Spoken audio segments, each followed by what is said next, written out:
Well, I won't back down.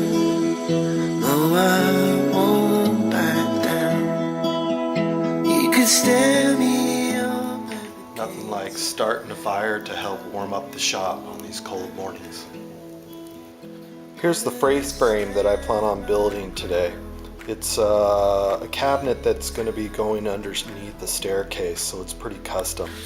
So these are my drawings, and what I'm going to do now is I'm going to dimension my wood to match all these dimensions. Here's the wood I have that I'm going to use. It's clear alder, or this has knots in it, but I'm going to be using clear alder for making this face frame.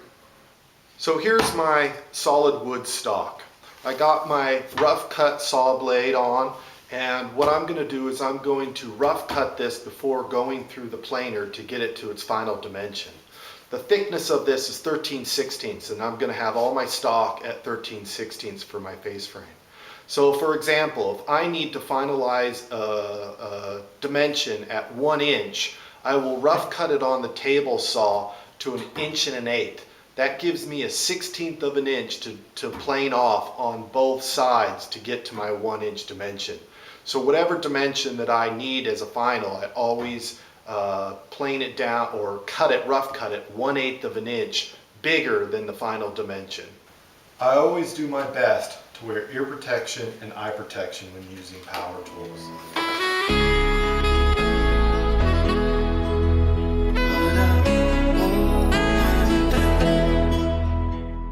So in order to find the angle, what I do sometimes for a custom frame like this is that I actually draw it out on either a piece of cardboard or a back of 1/4 inch plywood. And so what I do is I draw it to scale to the measurements of the drawing here. So if you look at this, if I zoom in on this, you can see that I have drawn this cabinet out with a face frame and figured out all my drawings to scale, all my stiles and rails. So once I've done that, and I've just used straight edge, square, framing square, another square, and then to find the angle here, once I have done this, to find the angle, what I do is I just lay this up to my line. Since my lines are true to the dimension, I find my actual angle. What I can do after I draw this all out is I can cut this to length and lay it over my existing drawing to make sure all of my pieces are true to the dimension that the drawing is. And as you can see here, I have all my angle pieces cut, and it's true. All I need to do is cut this one horizontal and then cut these blocks out of the piece that I glued up earlier. And once I have that, then this whole thing can be put together. And that piece right there will jam in there like that, and I'll have a nice clean. Since this is paint grade, when this all goes together, you won't even notice the different grains of wood since it'll all be covered. Normally I lay my face frame out face up so I can get all the dimensions, make sure they're right. Since this was custom and I actually drew it on the back of a piece of plywood, I know that all my dimensions are right. As you can see, this has a horizontal piece here. Rather than measure all this stuff, I'm going to use this as a spacer. So when I put these two together here, I push this here, and when it attaches here, I know this dimension is correct. Then what I will do is I'll go up here, push this together, and where this horizontal goes as a spacer from end to end, I know that this is the right spot to put it, drill it, and screw it together. So this machine right here is a very large machine, and I don't know why it needs to be so large, but what this is this is a face frame drill. And what it does is has a drill bit in here that drills at an angle into my face frames. And what will happen is there will be a hole on the back with an angle that my screw could go into the other face frame. And I'll keep this world from dragging me down, gonna stand my ground. So as you can see here, there's a hole here, the screw goes in there, and it screws screws the other piece of wood straight to it. Here's my face frame table.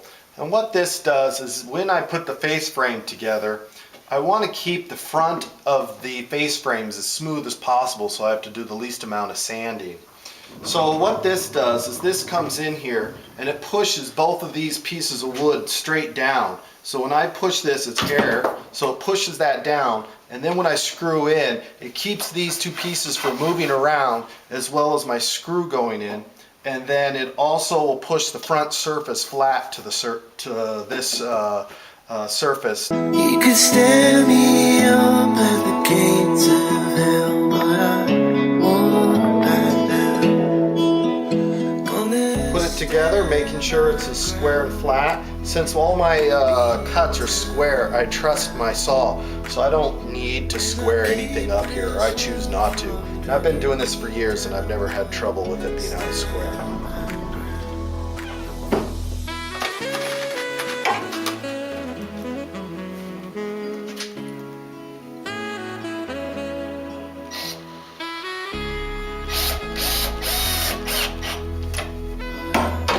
You don't want to over tighten or strip the screw, so I just get it nice and snug.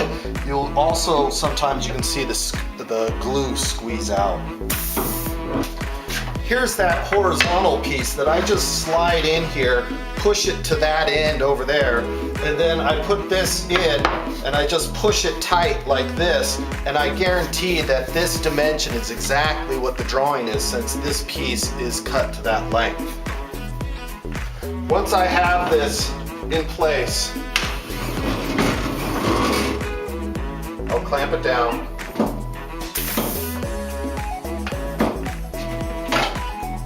And screw it in.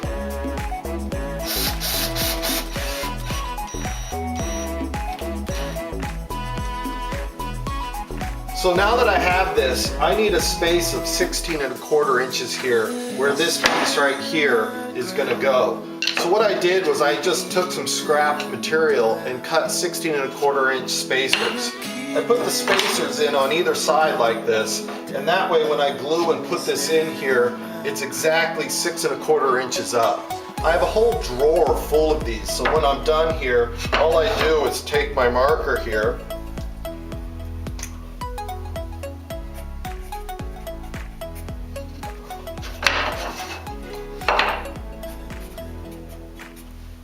and write 16¼ on them. I put it in the drawer with all my other spacers, and as I go through all these dimensions, I have them in stock, so I don't have to cut spacers every time I make face frames.